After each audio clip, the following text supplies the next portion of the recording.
ఒక్కసారి కొమ్మూరి గోల్డ్ కి కాల్ చేయండి. తాకట్లో ఉన్న మీ బంగారాన్ని విడిపించి మార్కెట్ ప్రైస్ కి వాళ్ళు కొనుక్కుని మిగతా డబ్బులు మీకు ఇచ్చేస్తారు. శనార్థి, నేను మీ చార్మి. ఎట్లున్నారు?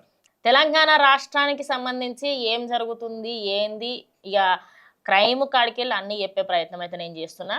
నిన్నగాక మొన్న మనం ఒక ఇన్సిడెంట్ విన్నాం. అదేంటిది అంటే తెలంగాణ రాష్ట్రానికి సంబంధించి కొంతమంది విషయాలు అన్ని రోజు మాట్లాడుతున్నాం. మొన్న నేను ఒక విషయం చెప్పిన, సింహాచలము భవానీ వీళ్ళిద్దరూ ట్రైన్లోకి వెళ్ళి పడి చచ్చిపోయారని. కానీ బై మిస్టేక్ వాళ్ళే గళ్ళు కావాలిచ్చి దుంకిర్రు. అయితే 2 నెలల కిందట ప్రేమించి పెళ్లి చేసుకున్నారు. పెళ్లి చేసుకునే దాకా వీళ్ళంతా ఈ మధ్య ఇవన్నీ మంచిగా ఉంటున్నాయి. పెళ్లి చేసుకుంటారు, 2 నెలలు ఉంటారు, 6 నెలలు ఉంటారు. దాని తర్వాత ఇక నా వల్ల కాదు నేను పోతా సెట్ అని చెప్పేసి ఏమనుకుంటున్నారు, జీవితాలు అనుకుంటున్నారు. అవి లేకుంటే ఆట బొమ్మలు అనుకుంటున్నారు. ఇరగొడు తిరిగిపోనికి పడేస్తే వాడే పోతున్నారు అన్నట్టుగా నాటకాలు అవుతున్నాయి. చిన్న చిన్న పిల్లలు వేసుకొని మీరు అందరూ ఈ ఇల్లు 2 నెలల కిందట ప్రేమించి పెళ్లి చేసుకున్నట్టు. అరేంజ్ మ్యారేజ్ కూడా కాదు, పోనీ అరేంజ్ మ్యారేజ్ అన్నది మనం అనుకోవచ్చు. సరే వాళ్ళకి లొల్లులు అయినాయి, పేరెంట్స్ ఇన్లేరు, ఏదో ఒకటి అయింది. లవ్ మ్యారేజ్ చేసుకొని ఏం ఉద్ధరిద్దామని అయ్యా నాకు అర్థం కాదు. వీళ్ళు అక్కడి నుంచి వాళ్ళ చుట్టాలు ఇంటికి పోతున్నారు. బేసిక్గా వీళ్ళది భువనగిరి, ఆడ చిన్న గ్రామంలో ఉంటారు. ప్రేమించి మంచిగా పెళ్లి చేసుకున్నారు, మంచిగానే ఉన్నారు. ట్రైన్లో చుట్టాలు ఇంటికి పోతున్నారు. వీడిదాకా అంతా మంచిగా ఉన్నారు. ట్రైన్లో ఒక వ్యక్తి తీసిన వీడియో ఇప్పుడు సోషల్ మీడియాలో ఫుల్ వైరల్ అవుతున్నది. దానికి గల కారణం ఏందో తెలుసా? ఈ ఇద్దరు పెద్ద మనుషులు అందులో లొల్లి పడుతున్నారు. ఇంకోటి, అది లొల్లివాడే కంటే కూడా కొంచెం అది ఎట్లా ఉందంటే వాళ్ళిద్దరూ నార్మల్గా అమ్మాయి ఏదో గొడవ పడితే ఈ అబ్బాయి పట్టుకుని అట్లా కాదు ఇట్లా కాదని చెప్పి ఏదో బుజ్జగిస్తున్నట్టుంది. దాని తర్వాత అది కొంచెం గొడవలా మారింది.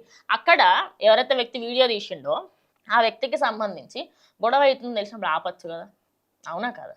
గొడవ అవుతుందని తెలిసినప్పుడు ఇది ట్రైను గిడగిట్ల ఈ కథలు పడద్దు అని చెప్తే ఓ 2 నిమిషాలకు 3 నిమిషాలకు నోరు మూసుకుంటుండేమో కదా.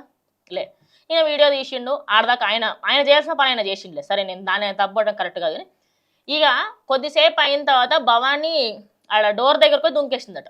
దుంకేసిన తర్వాత సింహాచలం ఈయన కూడా దుంకిండట. కాదు, లొల్లెందుకు పడ్డరు, ఎందుకు చచ్చిపోయారు? చెప్పేటోళ్ళు లేకనా, అడిగేటోళ్ళు లేకనా? మీ ఇంట్లో మీ తల్లిదండ్రులకు ఎంత గోసయి ఉంటుంది, గా మాత్రం కూడా తెలుసుకోలేంత స్టేజ్లో ఉన్నారా మీరు? ఇప్పుడు చచ్చిపోయారు, సరే ఈడిదాకా మంచిగానే ఉన్నది. ఫస్ట్ ఆ పిల్ల దుంకింది, ఆమె దుంక కన్నా ముందన్న నువ్వు ఆపే ప్రయత్నం అన్నా చేయాలి కదా. లేదు, అది పోతే నేను కూడా పోతా. ఏమన్నా ఉన్నదా ఇంకా? ఇదొక్కటే, ఇంకేమన్నా పని ఉన్నదా, పాటు ఉన్నదా అసలు మీకు? రోజు రోజుకి వింటున్నప్పుడల్లా ఎట్లా అనిపిస్తుంది తెలుసా? ప్రేమ వ్యవహారాలు, ఈ పెళ్ళిళ్ళు చేసుకోకుర్రి మొత్తానికే. గిట్లా సచ్చేది ఉంటే మీరు చచ్చి ఆ తల్లిదండ్రుల గోస ఎందుకు నాకు అర్థం కాదు. ఇప్పుడు అమ్మాయికి సంబంధించిన తల్లిదండ్రులు ఏమనుకుంటారు, అదే గింత అంగరంగ వైభవంగా పెళ్లి చేస్తే ఇంకా చుట్టాలింటికి పోయి రమ్మంటే పోయిరానికి శాతగాలేదు, దుంగి చచ్చిపోయారు అని చెప్పి అనుకోరాదు జనాలు? సరే, ఇప్పుడు అందరూ ఏంటంటే ఆ వీడియో తీసిన వాళ్ళు ఆపచ్చు కదా. ఎందుకు ఆపలేరు అంటే 2 విధాలుగా చెప్తా. ఎప్పుడైనా ట్రైన్లలో లొల్లి పెట్టుకున్నారు అనుకో, మనం పోయినాం అనుకో, మధ్యలో ఒక గట్టి ఇంకో వాయింపు నీకే పడుతుంది. అవసరమా అని చెప్పి ఆపేటలు కూడా ఉంటారు. కానీ ఈ ఇన్సిడెంట్లో నాకు అదేవిధంగా చాలామందికి అనిపించిన ఏకైక విషయం ఏంటంటే, సచ్చుడు ఎందుకు? లొల్లులు పెట్టుకున్న తర్వాత విడాకులు అనే ఒక ఆప్షన్ ఉన్నది, విడివిడిగా బతకాలనే ఒక ఆప్షన్ ఉన్నది, సొంత కొంపలకు పోయే ఆప్షన్ కూడా ఉన్నది. లేక ఇవన్నీ మనకు అద్దాయే, సావు ఉత్తగా వస్తుందాయే. ట్రైన్లోకి వెళ్ళి దుంకినామా సచ్చినామా? అసలు ఆ ఫోటోలు వీడియోలు చూస్తే మొత్తం ఇట్లా ఆగమైపోయింది. అక్కడ ఫోటోలు చూసినా అంత దారుణంగా ఉండే. మరి ఇంత దారుణమైన సావు తెచ్చుకుండే ఎందుకు అసలు? మీరు గొడవ పడాలి అనుకుంటే అయినా 2 నెలలకు అసలు ఏం గొడవ వచ్చింది? అన్ని రోజులు వీళ్ళు కలిసి ఉన్నప్పుడు రాని గొడవలు 2 నెలలకి ఏమొచ్చింది? ఇంకోటి, ఇప్పుడు నాకు తెలిసినంత మట్టుకైతే నేను ఈ సైకాలజిస్టులతో మాట్లాడినప్పుడు వాళ్ళు ఏమంటున్నారు తెలుసా? వీళ్ళు తెలివి తక్కువతనంతో చేస్తున్నారు. తెలివి తక్కువతనం ఎందుకు అంటే, ఎవరో నచ్చిర్రు అన్న ఏకైక ఉద్దేశంతో పెళ్లి చేసుకున్న తర్వాత ఈ చిన్న పిల్లేషాలు ఉంటాయి చూసిన, అంటే ఐ లవ్ యూ టు చెప్పుకోవడాలు తప్ప నిజ జీవితంలో వీళ్ళు 24 గంటలతో కలిసి ఉండరు. కలిసి ఉండే టైం ఎప్పుడైతే వస్తుందో అప్పుడు బండారం అంతా బయట పెడతాను.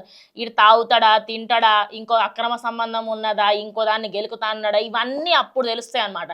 అట్లా తెలుసుడికి వీళ్ళకి బయట ఎట్లా ఉన్నది, ఇంట్లో ఎట్లా ఉన్నది, ఇవన్నీ తెలుసుకొని అప్పుడు ఈ పిల్లకి వీడి వెనకాల ఇంత ఉన్నదా అని చెప్పి ఇద్దరు సావుల దగ్గరికి అయితే పోతున్నారు. ఇట్లా సచ్చే బదులు పెళ్ళిళ్ళు చేసుకోకుర్రి ఒకటి. సెకండ్, ప్రేమించుకోవడం మానేయుర్రి. ఇవి చేసిన తర్వాత మీరు బాగుపడతారు. ఇంకోటి, తల్లిదండ్రులకు గోసి ఇచ్చే బదులు మీరు విడివిడిగా బతుకుర్రి. కోర్టులు ఉన్నాయి, లాయర్లు ఉన్నారు, అడ్వకేట్లు ఉన్నారు, మస్తు మంది ఉన్నారు మీకు సపోర్ట్ చేయడానికి. మరి చేయొచ్చు కదా, సచ్చుడు ఎందుకు? ఈ విషయం తెలిసినప్పటి నుంచి ఆ వీడియో బయటకు వచ్చినప్పటి నుంచి ఇంకెక్కడ తిడుతున్నారు అసలు సత్య అవసరం మీకు ఏమొచ్చింది అని చెప్పి. సో ఈ వీడియో మీద మీరు ఏమనుకుంటున్నారు, ఆ వీడియో మీకు పక్కన డిస్ప్లే చేపిస్తాను, తప్పకుండా వీడియో చూడండి. మీరేమో ఖచ్చితంగా కమెంట్ చేయండి. ఇది వాళ్ళ వీడియో, ఇంకో వీడియోతో మళ్ళీ కలుస్తాం.